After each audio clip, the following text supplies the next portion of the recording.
پر ہم بات کریں گے سینئر ماہر قانون عرفان قادر صاحب ہمارے ساتھ موجود ہیں۔ عرفان قادر صاحب سمجھائیے گا ذرا عام فہم زبان میں ہمارے ناظرین کو یہ فیصلہ۔ جی، اس فیصلے میں سپریم کورٹ نے کہا ہے کہ جو 3 ججز کی کمیٹی بنائی گئی ہے ایک پارلیمان کے قانون کے ذریعے، جو کہ اب فیصلہ کرے گی کہ یہ بینچز جو ہیں وہ 184(3) کے معاملات میں کن ججز کو شامل کیا جائے گا، کیسے بینچز بنیں گے، یا کون سے معاملات جو 184(3) کے سمجھے جائیں گے کہ ود ان جورسڈکشن ہے اور وہ عدالت کے سامنے رکھے جائیں گے۔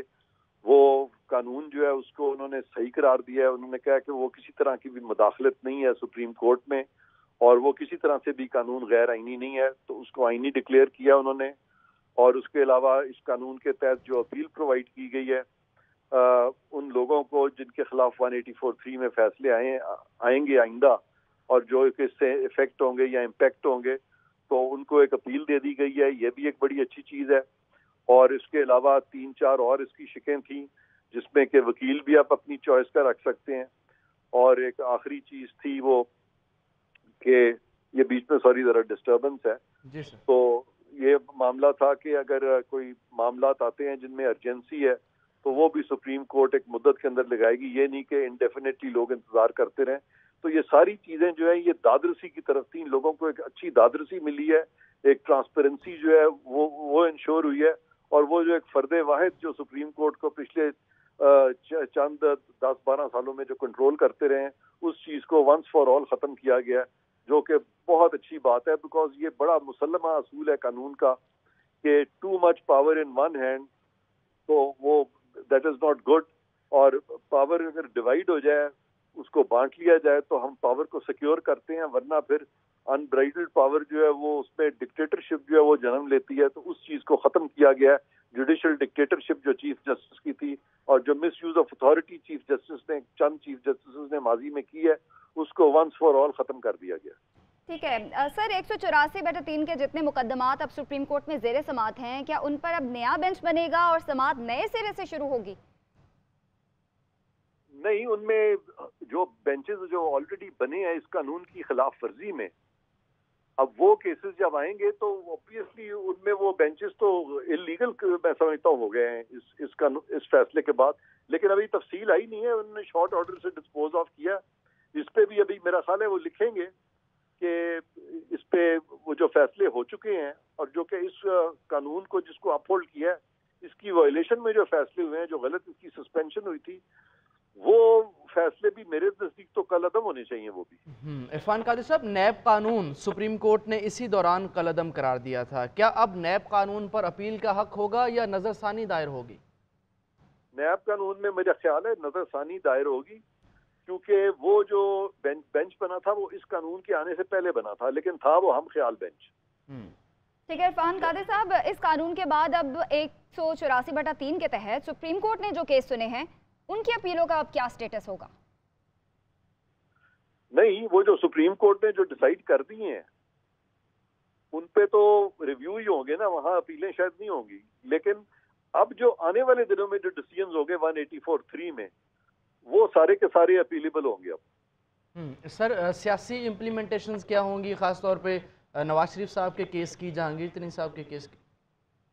ان کو فرق نہیں پڑتا، کیونکہ جہانگیر ترین صاحب کی اور نواز شریف صاحب کی جو نااہلی تھی وہ تاحیات ختم ہو چکی ہوئی ہے، اس کو ویسے ہی ایک قانون سازی کے ذریعے 5 سال کر دیا گیا۔ تو اب وہ اہل ہو جائیں گے اس فیصلے کے بعد؟ وہ اہل ہو چکے ہیں، اب ترین صاحب بھی اہل ہیں، میاں صاحب بھی اہل ہیں۔ صحیح ہے سر۔ جہانگیر جدون صاحب کہہ رہے ہیں کہ اپیل کے حق پر یہ نہیں بتایا گیا تھا کہ کس تاریخ سے ہوگا۔ سپریم کورٹ آف پاکستان کی جانب سے یہ بڑا فیصلہ آیا ہے، فل کورٹ سماعت ہوئی، چیف جسٹس پاکستان جسٹس قاضی فائز عیسیٰ کی سربراہی میں فل کورٹ سماعت ہوئی، اور اس میں 10 ججز نے ایکٹ کے حق میں فیصلہ دیا، 5 نے مخالفت کی، اور سپریم کورٹ کے فل کورٹ نے ایکٹ کے خلاف درخواستوں پر 5 سماعتیں کی ہیں۔ درخواستیں مسترد کر دی گئی ہیں supreme court practice and procedure act کے خلاف۔ سپریم کورٹ نے پریکٹس اینڈ پروسیجر ایکٹ کو قانونی قرار دے دیا ہے۔ سپریم کورٹ آف پاکستان میں براہ راست یہ سماعت دکھائی جاتی رہی پاکستان ٹیلی ویژن کے اوپر۔ سپریم کورٹ آف پاکستان میں چیف جسٹس قاضی فائز عیسیٰ کی سربراہی میں فل کورٹ نے سماعت کی ہے۔ 10 سے 5 کے تناسب سے ایکٹ کو برقرار رکھا جاتا ہے۔ فل کورٹ کی جانب سے 5 درخواستیں موصول ہوئیں. 10 اکثریتی ججز کی جانب سے فیصلہ سنایا گیا اور اختلافی نوٹ جن معزز جج صاحبان نے دیا ان میں جسٹس اعجاز الحسن، جسٹس منیب اختر، جسٹس مظاہر علی اکبر نقوی، جسٹس عائشہ ملک، جسٹس شاہد وحید شامل ہیں. آپ کو بتائیں کہ سپریم کورٹ نے supreme court practice and procedure act سے متعلق درخواستوں کو برقرار رکھا ہے اور فیصلہ سنایا ہے کہ فل کورٹ نے 10-5 کے تناسب سے ایکٹ کو برقرار رکھا جاتا ہے. اٹارنی جنرل عثمان منصور کے دلائل مکمل ہونے کے بعد سپریم کورٹ کے فل کورٹ نے پریکٹس اینڈ پروسیجر ایکٹ کے خلاف درخواست پر یہ محفوظ فیصلہ کیا تھا. اسی پر ہم بات کریں گے. سینئر ماہر قانون عرفان قادر صاحب ہمارے ساتھ موجود ہیں. عرفان قادر صاحب سمجھائیے گا ذرا عام فہم زبان میں ہمارے ناظرین کو یہ فیصلہ. جی اس فیصلے میں سپریم کورٹ نے کہا ہے کہ جو 3 ججز کی کمیٹی بنائی گئی ہے ایک پارلیمان کے قانون کے ذریعے جو کہ اب فیصلہ کرے گی کہ یہ بینچز جو ہیں وہ 184(3) کے معاملات میں کن ججز کو شامل کیا جائے گا، کیسے بینچز بنیں گے، یا کون سے معاملات جو 184(3) کے سمجھے جائیں گے کہ ود ان جورسڈکشن ہے اور وہ عدالت کے سامنے رکھے جائیں گے. وہ قانون جو ہے اس کو انہوں نے صحیح قرار دیا ہے. انہوں نے کہا کہ وہ کسی طرح کی بھی مداخلت نہیں ہے سپریم کورٹ میں اور وہ کسی طرح سے بھی قانون غیر آئینی نہیں ہے، تو اس کو آئینی ڈکلیئر کیا انہوں نے. اور اس کے علاوہ اس قانون کے تحت جو اپیل پرووائڈ کی گئی ہے ان لوگوں کو جن کے خلاف 184(3) میں فیصلے آئیں گے آئندہ اور جو اس سے افیکٹ ہوں گے یا امپیکٹ ہوں گے تو ان کو ایک اپیل دے دی گئی ہے. یہ بھی ایک بڑی اچھی چیز ہے. اور اس کے علاوہ 3-4 اور اس کی شکیں تھیں جس میں کہ وکیل بھی آپ اپنی چوائس کا رکھ سکتے ہیں. اور ایک آخری چیز تھی وہ کہ یہ بیچ میں سوری ذرا ڈسٹربنس ہے. جی سر. تو یہ معاملہ تھا کہ اگر کوئی معاملات آتے ہیں جن میں ارجنسی ہے تو وہ بھی سپریم کورٹ ایک مدت کے اندر لگائے گی، یہ نہیں کہ انڈیفینیٹلی لوگ انتظار کرتے رہیں. تو یہ ساری چیزیں جو ہیں یہ دادرسی کی طرف تھی. لوگوں کو ایک اچھی دادرسی ملی ہے، ایک ٹرانسپیرنسی جو ہے وہ انشور ہوئی ہے. اور وہ جو ایک فرد واحد جو سپریم کورٹ کو پچھلے چند 10-12 سالوں میں جو کنٹرول کرتے رہے ہیں اس چیز کو ونس فار آل ختم کیا گیا، جو کہ بہت اچھی بات ہے. بیکاز یہ بڑا مسلمہ اصول ہے قانون کا کہ too much power in one hand تو وہ دیٹ از ناٹ گڈ. اور پاور اگر ڈیوائڈ ہو جائے اس کو بانٹ لیا جائے تو ہم پاور کو سیکیور کرتے ہیں، ورنہ پھر انبرائڈلڈ پاور جو ہے وہ اس میں ڈکٹیٹرشپ جو ہے وہ جنم لیتی ہے. تو اس چیز کو ختم کیا گیا.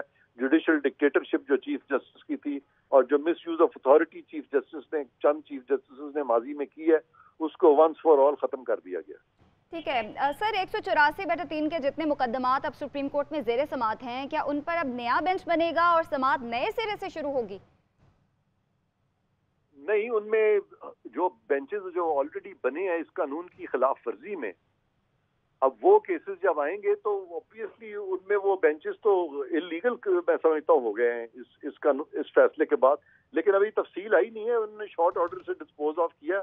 اس پہ بھی ابھی میرا خیال ہے وہ لکھیں گے کہ اس پہ وہ جو فیصلے ہو چکے ہیں اور جو کہ اس قانون کو جس کو اپ ہولڈ کیا ہے اس کی وائلیشن میں جو فیصلے ہوئے ہیں، جو غلط اس کی سسپینشن ہوئی تھی، وہ فیصلے بھی میرے نزدیک تو کل عدم ہونے چاہیے. وہ بھی عرفان قادر صاحب، نیب قانون سپریم کورٹ نے اسی دوران کل عدم قرار دیا تھا. کیا اب نیب قانون پر اپیل کا حق ہوگا یا نظر ثانی دائر ہوگی؟ نیب قانون میں میرا خیال ہے نظر ثانی دائر ہوگی، کیونکہ وہ جو بینچ بنا تھا وہ اس قانون کے آنے سے پہلے بنا تھا، لیکن تھا وہ ہم خیال بینچ.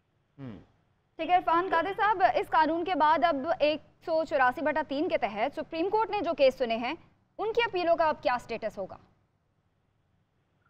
نہیں، وہ جو سپریم کورٹ نے جو ڈیسائیڈ کر دی ہیں ان پہ تو ریویو ہی ہوں گے نا، وہاں اپیلیں شاید نہیں ہوں گی. لیکن اب جو آنے والے دنوں میں جو ڈیسیژنز ہوں گے 184(3) میں وہ سارے کے سارے اپیلیبل ہوں گے. اب سر سیاسی امپلیمنٹیشنز کیا ہوں گی، خاص طور پہ نواز شریف صاحب کے کیس کی، جہانگیر ترین صاحب کے کیس کی؟